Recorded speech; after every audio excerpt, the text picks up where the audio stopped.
ത്രിയേക ദൈവത്തിന് മഹത്വം ഉണ്ടാകട്ടെ. ജീവവചനത്തിലേക്ക് നിങ്ങൾക്കേവർക്കും ഹൃദ്യമായ സ്വാഗതം. പരിശുദ്ധനായ പൗലോസ് ശ്ലീഹ ഫിലിപ്പിയർക്ക് എഴുതിയ ലേഖനത്തിലെ 4-ാം അധ്യായത്തിൻ്റെ 11, 12, 13 വാക്യങ്ങൾ ഇപ്രകാരമാണ്: എനിക്ക് ഉള്ളതുകൊണ്ട് തൃപ്തിപ്പെടുവാൻ ഞാൻ പഠിച്ചിട്ടുണ്ട്. താണവനായിരിക്കാൻ എനിക്കറിയാം. സകലത്തിലും സമൃദ്ധിയിലും ഇരിക്കുവാൻ എനിക്കറിയാം. തൃപ്തിയിലും പട്ടിണിയിലും സമൃദ്ധിയിലും കുറവിലും എല്ലാറ്റിലും ഞാൻ പരിചയിച്ചവനാണ്. എന്നെ ശക്തിപ്പെടുത്തുന്നവനായ മിശിഹ മൂലം ഞാൻ സകലത്തിലും പ്രാപ്തനാണ്. പരിശുദ്ധനായ പൗലോസ് ശ്ലീഹായുടെ ജീവിത തത്വശാസ്ത്രമാണ് നാം ഫിലിപ്പിയർക്ക് എഴുതിയ ലേഖനത്തിലൂടെ മനസ്സിലാക്കുവാനായിട്ട് ഇടയായത്. ഈ മനോഭാവം നമ്മുടെ ജീവിതത്തിലുണ്ടോ എന്ന് നാം പരിശോധിക്കണം. യവന പുരാണത്തിലെ ടാന്റലസ് ശിക്ഷയ്ക്ക് വിധിക്കപ്പെട്ട ഒരു ചക്രവർത്തിയാണ്. അധോലോകത്തിൻ്റെ ഒരു തടാകത്തിൽ അയാളെ ബന്ധനസ്ഥനാക്കി. തടാകത്തിലെ ജലനിരപ്പ് അയാളുടെ താടിക്ക് താഴെ വരെയുണ്ട്. സാധൂറുന്ന പഴവർഗ്ഗങ്ങളാൽ നിബിഡമായ ഫലവൃക്ഷങ്ങളുടെ ശിഖരങ്ങൾ അയാളുടെ ശിരസിന് തൊട്ടുമുകളിലുമുണ്ട്. ദാഹിച്ചു വലഞ്ഞ് പാവം ദാഹശമനത്തിനായി മുഖം കുനിക്കുമ്പോഴേക്കും ജലനിരപ്പ് താണുപോകും.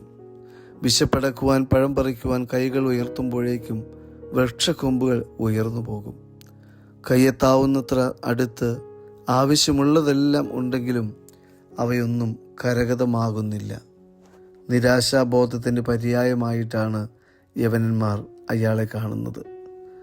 ടാനസ്റ്റലൈസ് എന്ന ഇംഗ്ലീഷ് പദം ഈ ഐതിഹ്യത്തിൽ നിന്ന് ഉരുത്തിരിഞ്ഞിട്ടുള്ളതാണ് എന്ന് നമുക്ക് മനസ്സിലാക്കുവാനായിട്ട് സാധിക്കും.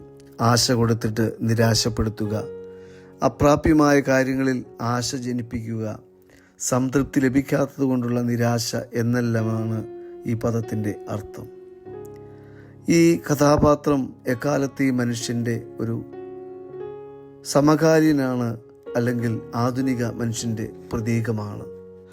ഇന്ന് മനുഷ്യൻ നിരാശയിലും അസംതൃപ്തിയിലും കാലം കഴിച്ചു കൂട്ടിക്കൊണ്ടിരിക്കുകയാണ്. നിരാശാബോധം പല മനുഷ്യരുടെയും ജീവിതത്തെ തകർത്ത് കളഞ്ഞിരിക്കുന്നു. നാം മനസ്സിലാക്കേണ്ടത്, നിരാശാബോധം എക്കാലവും സാത്താൻ്റെ കയ്യിലെ ബ്രഹ്മാസ്ത്രമാണ്. ഇതുപയോഗിച്ച് അവൻ അനവധി ആളുകളുടെ ഹൃദയങ്ങളെ തകർക്കുന്നു, ദൈവത്തിൽ നിന്ന് മനുഷ്യനെ അകറ്റുന്നു. നിരാശാബോധം തകർക്കാത്ത ഹൃദയങ്ങൾ വിരളമാണ്.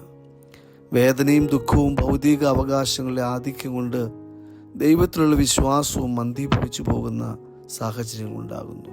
വിശുദ്ധ ബൈബിൾ പരിശോധിക്കുമ്പോൾ അതിലെ അധികായകന്മാരെന്ന് നമ്മൾ കരുതിയ പലരും പോലും നിരാശയ്ക്ക് അടിമപ്പെട്ടു പോയിട്ടുണ്ട്. ഏലിയാവ് ഒരു നിമിഷത്തിൽ ജീവിതത്തെക്കാൾ മരണത്തെ ആഗ്രഹിച്ച നിമിഷമുണ്ടായിട്ടുണ്ട്. യോനയുടെ ജീവിതത്തിൽ ഇത് ഉണ്ടായിട്ടുണ്ട്.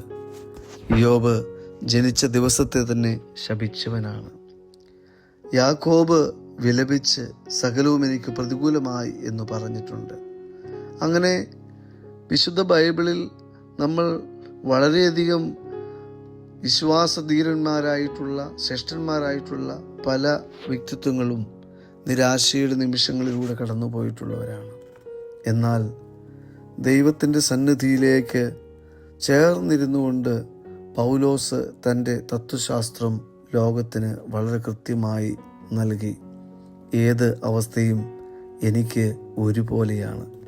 ദൈവത്താൽ അനുഗ്രഹിക്കപ്പെട്ടവരെ, ഈ ഭൂമിയിൽ ജീവിക്കുന്ന നമ്മളെ സംബന്ധിച്ച് എപ്രകാരമാണ് നമ്മൾ ജീവിതത്തെ നോക്കി കണ്ടുകൊണ്ടിരിക്കുന്നത്? നമ്മുടെ ജീവിതത്തിൽ ലഭിക്കുന്നതായ അനുഗ്രഹങ്ങളെക്കുറിച്ച് നാം എത്രമാത്രം ബോധവാന്മാരാണ്? ലഭിച്ചിരിക്കുന്ന സൗകര്യങ്ങളെക്കുറിച്ച് നാം എത്രമാത്രം ബോധവാന്മാരാണ്? ഇപ്പോൾ അനുഭവിക്കുന്ന ഈ അനുഗ്രഹങ്ങളൊക്കെ ഈ ലോകത്തെ കോടിക്കണക്കിന് ആളുകൾക്ക് ലഭ്യമല്ല എന്ന് നാം തിരിച്ചറിയുമ്പോൾ, നാം ഇന്ന് സന്തോഷത്തോടെ ഇരിക്കുവാൻ നമുക്ക് കിട്ടിയിരിക്കുന്ന പല കാര്യങ്ങളും അനേക മക്കളുടെ ജീവിതത്തിൻ്റെ സ്വപ്നത്തിൽ പോലും വരാത്ത സൗകര്യങ്ങളാണെന്നുള്ള യാഥാർത്ഥ്യം നാം തിരിച്ചറിയുമ്പോൾ, നമുക്ക് ലഭിച്ചതെല്ലാം സന്തോഷത്തിന് മുഖാന്തരമാക്കുവാൻ തക്കവണ്ണം നമ്മുടെ മനസ്സിനെ ക്രമീകരിക്കേണ്ടത് അത്യാവശ്യമാണ്. അപ്പോൾ നമുക്ക് നമ്മുടെ ജീവിതത്തിലുള്ളതെല്ലാം സന്തോഷമായി തീരും, എല്ലാം ഒരു അനുഭവമായി തീരും. എൻ്റെ ജീവിതം മറ്റുള്ളവർക്ക് ഒരു തത്വശാസ്ത്രമായി മാറ്റപ്പെടുവാൻ തക്കവണ്ണം സന്തോഷ അനുഭവത്തിലൂടെ നമുക്ക് കൊണ്ടുപോകാൻ സാധിക്കും. അതിന് ഈ ചിന്ത നമ്മെ സഹായിക്കട്ടെ എന്ന് പ്രാർത്ഥിക്കുന്നു, ആശംസിക്കുന്നു. ദൈവ തിരുനാമം മാത്രം മഹത്വപ്പെടുമാറാകട്ടെ.